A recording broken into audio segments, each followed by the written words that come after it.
Assalamualaikum warahmatullahi wabarakatuh. Hamidanillah wa musalliyan wa musalliman ala Rasulillah Sayyidina Muhammad ibn Abdillah wa ala alihi wa sahbihi wa man walah, amma ba'du.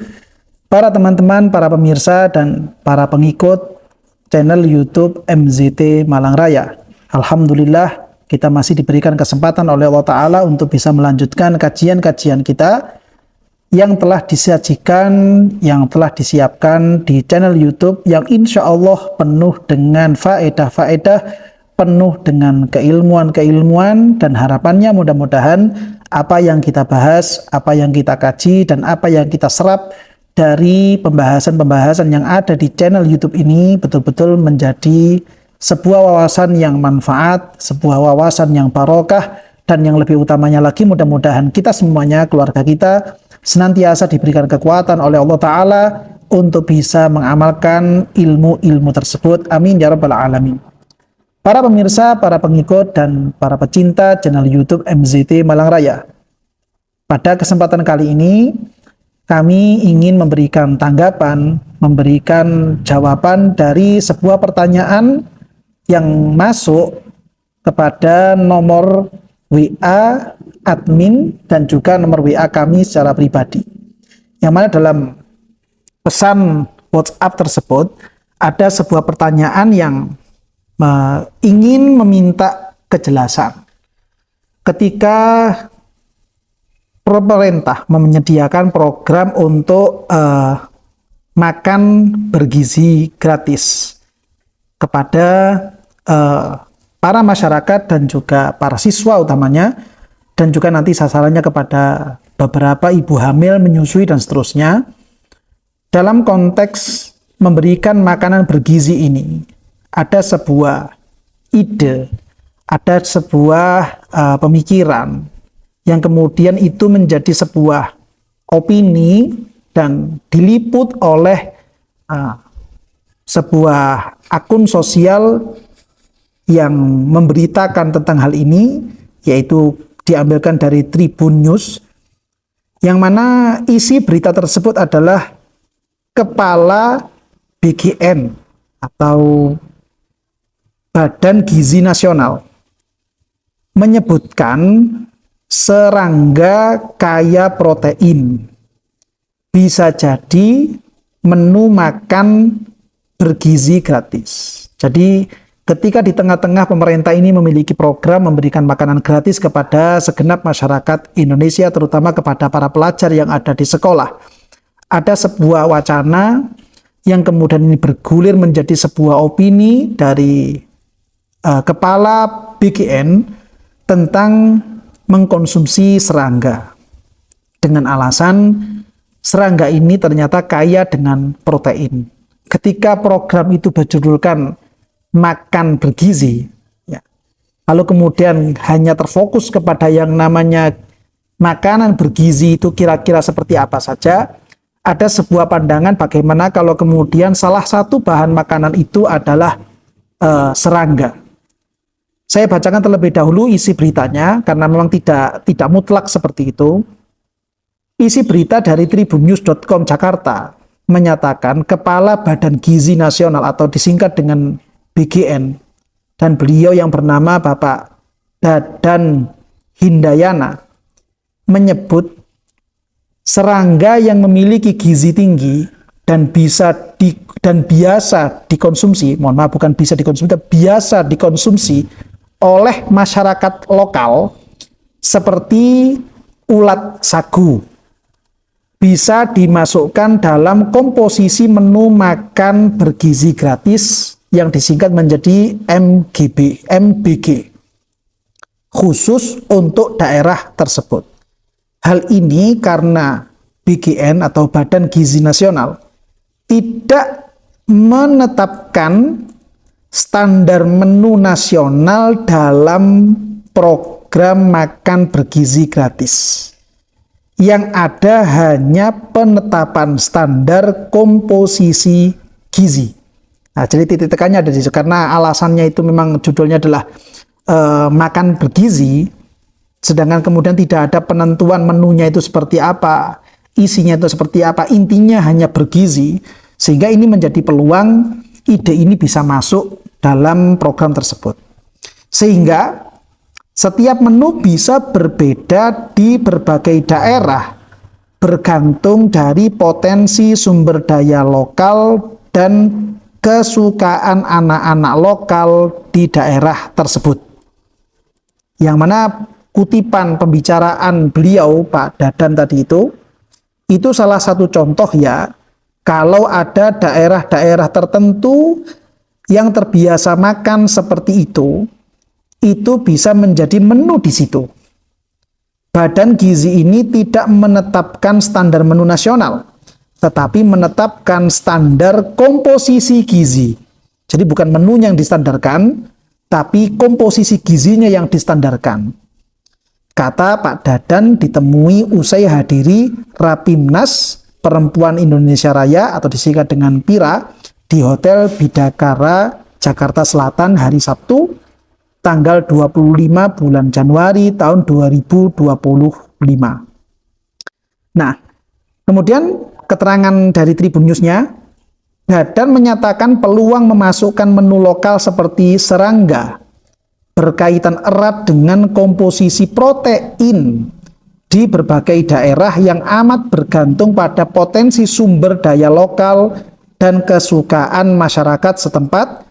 Ia meminta contoh tersebut tidak diartikan lain. Nah, intinya kemudian dari berita yang disampaikan di Tribun News ini dari wacana dari Pak Dadan sebagai kepala Badan Gizi Nasional, itu kira-kira kalau kemudian seandainya dalam program tersebut serangga ini menjadi salah satu menu dalam program itu, kira-kira nanti bagaimana? Kalau memang dilihat dari sudut pandang gizinya, mungkin itu masih bisa saja terjadi.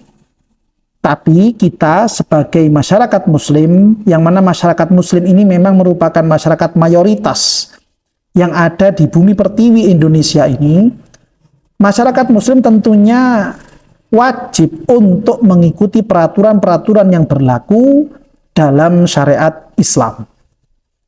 Terutama lagi kita sebagai penduduk muslim yang ada di Indonesia ini, hampir semuanya, 99% kira-kira, masyarakat muslim yang ada di Indonesia adalah masyarakat muslim yang bermadzhabkan Imam Syafi'i. Sedangkan yang sudah berlaku di dalam mazhab al-Imam Syafi'i, begitu juga di dalam mazhab yang lainnya seperti mazhab Imam Abu Hanifah dan juga mazhabnya Imam Ahmad bin Hambal, bahwa yang namanya serangga itu merupakan salah satu jenis makanan yang diharamkan oleh Allah Subhanahu wa taala, kecuali serangga. Kecuali belalang. Adapun serangga selain belalang, entah itu laron, entah itu tawon, entah itu ulat, baik itu ulat sagu atau ulat apa saja, walhasil dia itu adalah serangga. Walaupun dia itu kemudian secara penelitian sains terbukti memiliki protein yang tinggi, itu termasuk makanan-makanan yang diharamkan oleh Allah Subhanahu wa taala. Hanya serangga saja yang dihalalkan oleh Allah Subhanahu wa taala. Nah, dari situ kemudian untuk menanggapi dari pertanyaan yang telah masuk kepada akun kami, bagaimana dengan program yang seperti demikian, maka kami tetap menjawab bahwa hal yang seperti ini adalah hal yang tidak bisa dibenarkan kalau memang serangga yang dimaksud itu adalah selain belalang. Tapi kalau serangga yang dimaksud itu adalah belalang, maka itu halal sesuai bagaimana ketentuan yang ada di dalam mazhab al-Imam Syafi'i ataupun mazhab-mazhab yang lainnya. Adapun serangga selain belalang, maka ini tidak bisa dibenarkan. Begitu juga dengan keterangan yang ada di dalam jumhur mazhab Imam Malik. Pendapat yang kuat, pendapat yang muktamad di dalam mazhab Imam Malik, begitu juga dengan ulama-ulama Malikiyah yang ada, bahwa serangga itu merupakan bahan makanan yang diharamkan oleh Allah Subhanahu wa taala. Kecuali menurut beberapa pendapat ulama, serangga-serangga tertentu yang sifatnya itu tidak merusak atau tidak mengganggu kepada bahan makanan yang lain dan juga bersifat tidak merusak kepada kesehatan pengkonsumsinya, itu bisa menjadi halal, itu pun dengan beberapa persyaratan-persyaratan. Dan sebenarnya pembahasan ini pernah kami singgung ketika kami menyinggung tentang hukum mengkonsumsi karmin sebagai pewarna alami pada makanan atau obat-obatan atau pewarna dalam barang-barang kosmetik. Itu pernah kami bahas di situ bahwa serangga pada dasarnya hukumnya adalah haram untuk dikonsumsi, kecuali pendapat sebagian ulama yang ada di dalam mazhab Malikiyah. Beberapa ulama-ulama Malikiyah membolehkan mengkonsumsi serangga ini dengan beberapa persyaratan-persyaratan tertentu. Ibarat atau keterangan ulama dari kalangan mazhab Maliki yang pernah kami bacakan di dalam tanggapan kami tentang masalah hukum karmin, itu diantaranya adalah yang pernah disampaikan di dalam kitab Al-Bayan wa Tahsil, salah satu kitab rujukan yang ada di dalam mazhab Imam Malik, yang ditulis oleh beliau Syekh Al-Imam Muhammad bin Ahmad bin Rusyd Al-Qurtubi. Dalam hal ini beliau memberikan keterangan li'anna kulla ma lahu lahmun wa damun sa'ilun minal khosyasi wa dawabi la yu'kalu illa bidzakatin, yang artinya semua makanan, semua hewan yang hewan ini memiliki daging dan juga darah mengalir, baik itu dari hewan-hewan yang khosyas, artinya khosyas itu serangga yang kecil-kecil, wadawab atau semua hewan yang melata di atas bumi, itu layu kalu, tidak halal untuk dimakan illa bidzakatin, kecuali harus disembelih terlebih dahulu. Wa innama ikhtalafa fil khosyasil lati laisa laha lahmun wala damun sa'ilun. Para ulama kalangan Malikiyah, ulama-ulama yang ada di dalam mazhab Al-Imam Malik, itu berbeda pendapat ketika membahas serangga-serangga yang tidak memiliki darah mengalir. Ketika misalkan serangga itu adalah jenis serangga yang tidak memiliki darah mengalir. Pengertian darah mengalir dalam masalah fikih ini adalah darah sebagaimana darah yang ada di tubuh manusia. Lalu kemudian hewan ini tidak memiliki darah mengalir, atau dia memiliki darah tapi darahnya berhenti. Dia itu termasuk darah-darah yang beku, bukan yang mengalir sebagaimana darah manusia. Di situ para ulama-ulama kalangan Malikiyah berbeda pendapat. Fakila, sebagian di antara mereka menyatakan laha hukmu dawabil bahri annaha tu'kalu bi ghairi zakatin. Sebagian ulama kalangan Malikiyah menyatakan serangga yang dia itu tidak memiliki daging atau serangga yang dia itu tidak memiliki darah mengalir, maka hukumnya sama seperti hewan-hewan laut. Karena disamakan dengan hewan-hewan laut, maka ketentuan hukumnya tu'kalu bi ghairi zakatin. Dia boleh dimakan walaupun tanpa disembelih. Nah, ini yang pertama.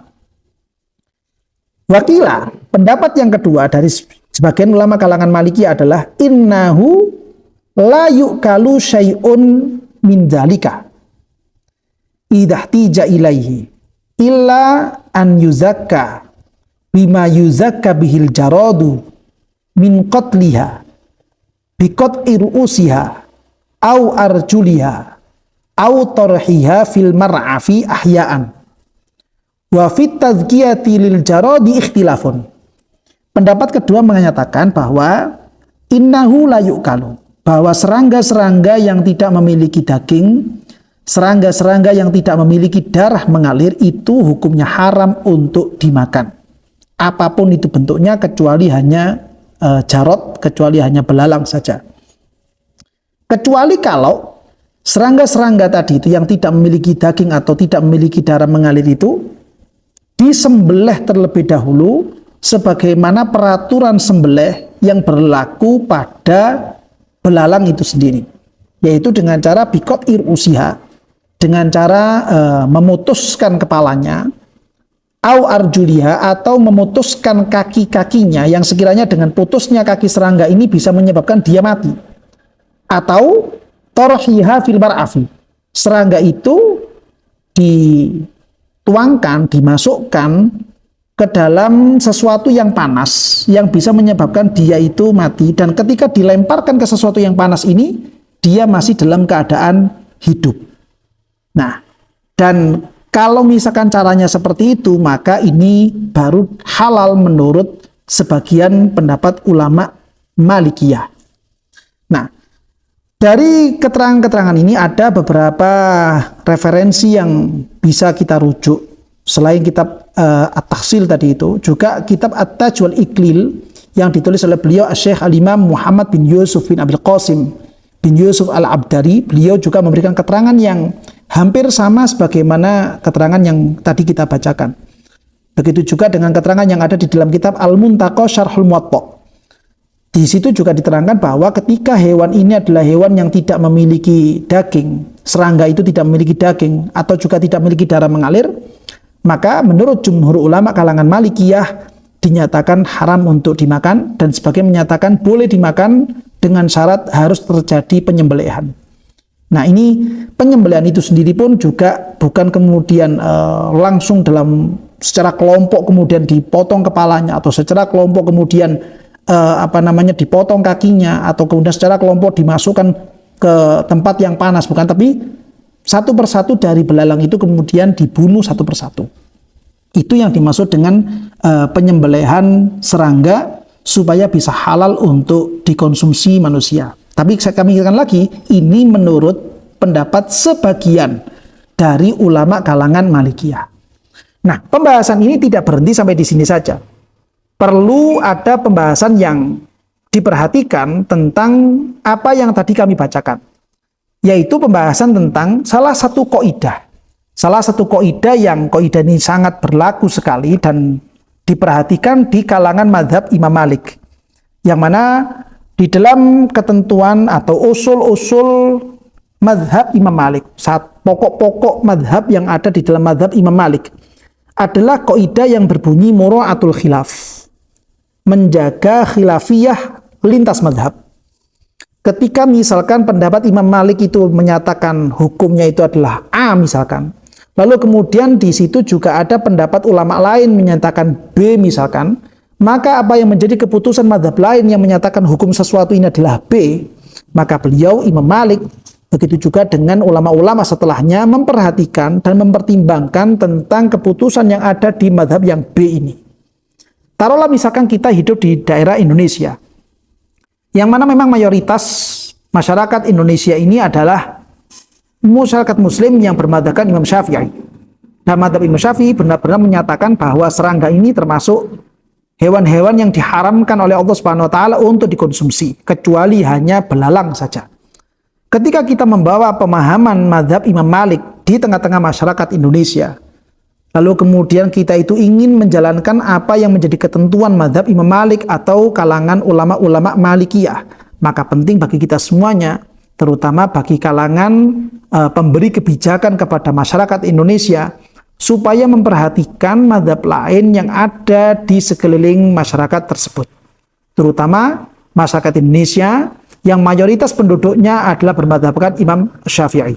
Dalam hal ini, dalam sebuah kitab yang judulnya Mura'atul Khilaf Indal Malikiyah wa Asaruhu fil Furu'il Fiqhiyah, yang mana dalam kitab ini ada sebuah pembahasan, memang satu kitab ini pembahasannya fokus kepada kaidah yang berbunyi Mura'atul Khilaf, memperhatikan dan menjaga khilafiyah lintas madhab. Dalam hal ini kami perlu bacakan terlebih dahulu tentang ketentuan kaidah yang seperti ini. Yang pertama yaitu pernyataan yang muncul dari Al-Imam Ibn Rushd Al-Jadd. Beliau pernah menyatakan bahwa min asli malikin mura'atul khilafi, bahwa termasuk di antara usul-usul fikih, artinya pokok-pokok pembangunan hukum-hukum fikih yang berlaku di dalam mazhab Imam Malik, yaitu adalah yang menyatakan mura'atul khilaf, menjaga khilafiyah lintas mazhab. Hal itu juga pernah disampaikan oleh beliau Al-Imam Asy-Syatibi. Beliau juga menyatakan inna malikan wa ashabahu rahimahumullah tajri katsiran fi fatawihim wa masailihim mura'atal khilafi wa yabnuna 'alaiha furu'an wa yu'allilu bihi syuyukhul madhhabil al-syarihuna lahu aqwala man taqaddama min ahli madhhabihim min ghairi tawaqqufin hatta sarat indahum wa inda mudarrisil fuqaha qaidatan mabniyan 'alaiha wa umdatan marju'an ilaiha. Termasuk di antara pokok-pokok fikih, pondasi-pondasi fikih dalam pemikiran Imam Malik. Begitu juga dengan ashabul wujuh yang ada di dalam madhab Imam Malik, yaitu beliau-beliau ini senantiasa memberlakukan di dalam fatwa-fatwanya, di dalam permasalahan-permasalahan yang sedang beliau-beliau bahas tentang kaidah yang berbunyi mura'atul khilaf. Dari kaidah mura'atul khilaf ini, mereka, para ulama-ulama kalangan Malikiyah, sering membangun sebuah rumusan hukum berdasarkan kaidah tersebut. Dan ini menjadi kaidah yang penting untuk diperhatikan bagi seluruh ulama kalangan Malikiyah yang kemudian mengajarkan fikih mazhab Imam Malik. Sehingga dari apa yang barusan disampaikan oleh Imam Syatibi, penting bagi kita semuanya sebagai orang-orang yang beragama, sebagai masyarakat muslim yang bermadzhabkan Imam Syafi'i, terlebih lagi kepada mereka orang-orang yang memegang kebijakan untuk masyarakat Indonesia. Walaupun mungkin serangga itu memiliki kandungan gizi protein yang tinggi, dan itu memang kemudian secara sains diperlukan, secara pandangan kesehatan itu diperlukan untuk gizi manusia, diperlukan untuk gizi para pelajar sekolah yang ada.